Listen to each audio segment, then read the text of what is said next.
नमस्कार, पहली खबर न्यूज़ में आप सभी का स्वागत है। कृपया पहली खबर न्यूज़ देखने के लिए चैनल को सब्सक्राइब करें। पूर्णिया समाहरणालय में जल संसाधन मंत्री सह प्रभारी मंत्री विजय चौधरी 20 सूत्री की बैठक में शामिल हुए। बैठक में सरकार द्वारा क्रियान्वित सभी योजनाओं में समीक्षा के साथ कई अहम निर्देश भी दिए। इस दौरान सभी विधानसभा के विधायक, पूर्णिया के सांसद पप्पू यादव और सभी वरीय अधिकारी मौजूद रहे। वहीं 20 सूत्री बैठक के बाद प्रभारी मंत्री विजय चौधरी सीधे सर्किट हाउस पहुंचे, जहां पत्रकारों से बात करते हुए प्रभारी मंत्री ने कहा कि पूर्णिया में विकास की गति काफी तेज है। बाढ़ को लेकर पूर्णिया समेत बिहार के अन्य जिलों की तरह समस्याएं आती है, जिसका अस्थायी निदान हाई डैम बनाना है, लेकिन इस दिशा में नेपाल की तरफ से सहयोग नहीं मिलता। इसके बावजूद जो जरूरी कदम बाढ़ पीड़ितों के लिए उठाया जाता है। उपचुनाव के संबंध में कहा कि एनडीए की सभी सीटों पर मजबूत दावेदारी है। वहीं लालू यादव के लिए भारत मांगे जाने पर कहा कि ये लोकतंत्र है, कोई कुछ भी मांग सकता है। अररिया के सांसद प्रदीप सिंह के बयान पर कहा कि हमने नहीं सुना है, मगर सूबे में सभी धर्म और जाति के लोग रहने के लिए स्वतंत्र हैं। सभी की सुरक्षा की जिम्मेदारी राज्य सरकार की है।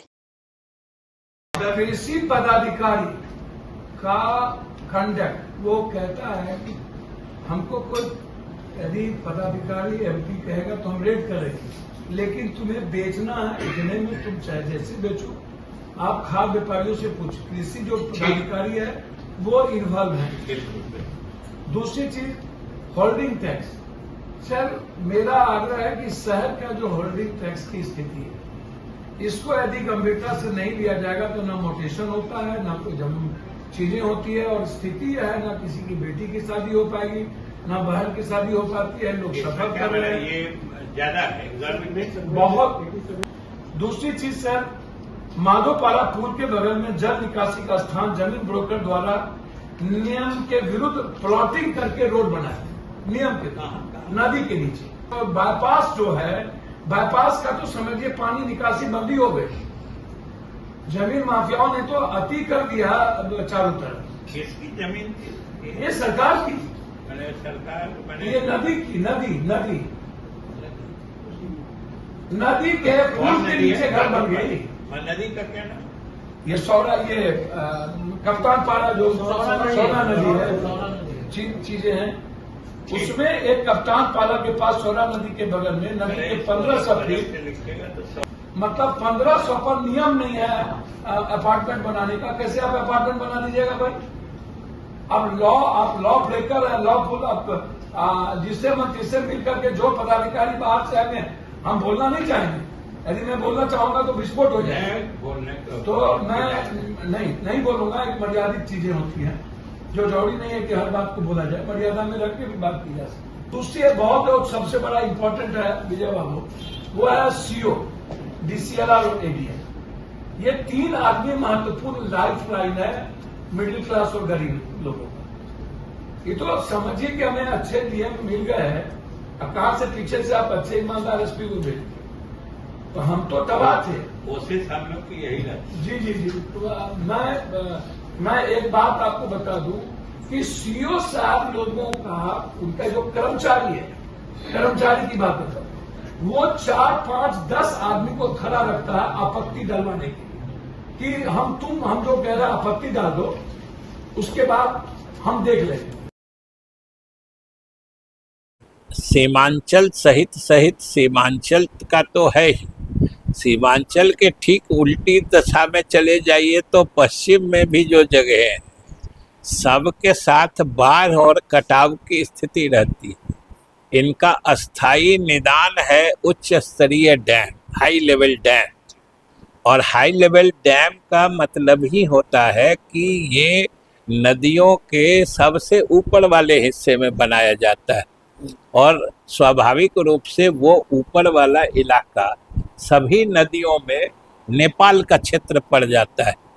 चाहे गंडक हो, बागमती हो, कोसी हो, सब में वो चिन्हित करके 2003-04 में ही समझिए जेपीओ कहते हैं, ज्वाइंट प्रोजेक्ट ऑफिस, जिसमें भारत सरकार के अधिकारी रहते हैं, बिहार सरकार के, नेपाल सरकार के, सब लोग मिलके वो हाई लेवल डैम बनाने का काम शुरू करते हैं। लेकिन हकीकत यही है कि इसमें कोई प्रगति नहीं हो पा रही है, क्योंकि नेपाल सरकार के तरफ से हम लोगों को आवश्यक सहयोग नहीं मिलता है। उनके यहाँ भी लोग इस चीज से बिल्कुल विद्रोह की स्थिति में आ जाते हैं। हम लोगों ने कई बार अधिकारियों को भेजा है, तो लेकिन अभी तक उसका जो अस्थाई निदान है, बाकी जो और भी निदान है, जैसे इस बार हम लोगों ने एक प्रस्ताव रखा है और हम भारत सरकार को भी धन्यवाद देते हैं कि उन्होंने भी इस पहल को स्वीकारते हुए मदद देने का भरोसा दिलाया है कि अगर ऊपर में हम नहीं बना पाएंगे तो हम लोग नीचे में ही एक एक बैराज और बना दें, या जो हमारे तटबंध है इनको और फर्दर रेजिंग स्ट्रेंथनिंग जो कहते हैं, मैंने उच्चीकरण और उसका मजबूतीकरण कर दें, जिससे कि पानी कुछ भी आए तो उसका कुछ बिगड़े नहीं। हम लोग उन योजनाओं को भी अब टेकअप करने वाले हैं।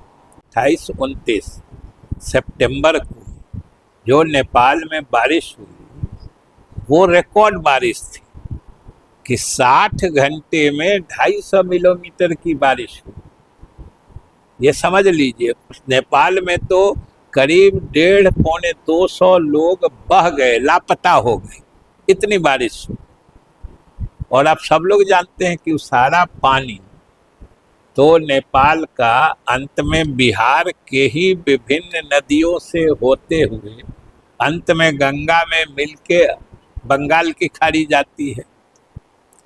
और ये भी पहली दफा हम लोग बिहार में भी हम लोगों ने अनुभव किया है कि एक साथ नेपाल से आने वाली सारी नदियों में एक साथ बाढ़, क्योंकि सब नदी का उद्गम स्थल नेपाल में भी अलग अलग है।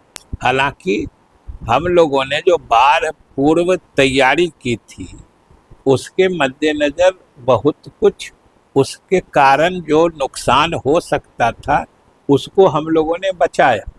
लेकिन कुछ जगह तो जो हमने बांध बनाया है, बांध के ऊपर से ही पानी बह गया, इतना जल स्तर ऊंचा गया। आपके बगल में कोसी में जो बीड़पुर में सुपौल जिला में बराज बना है, बराज के साथ जो गेज कहते हैं पानी का स्तर मापने का जो वो लगा हुआ है, गेज की तो बात छोड़िए, बराज के ऊपर से पानी निकल गया।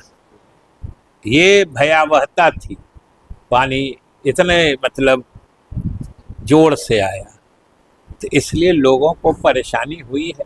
नहीं ठीक, सीधा मुकाबला है, तो सीधा मुकाबला है। और पलड़ा किसका भारी है, आप लोग तो इधर पूर्णिया में है, एक चक्कर लगा दीजिएगा, आप लोग को भी बड़ी आसानी से समझ में आ जाएगा कि हर जगह एनडीए बहुत मजबूत स्थिति में, बेलागंज में भी, इमामगंज में भी।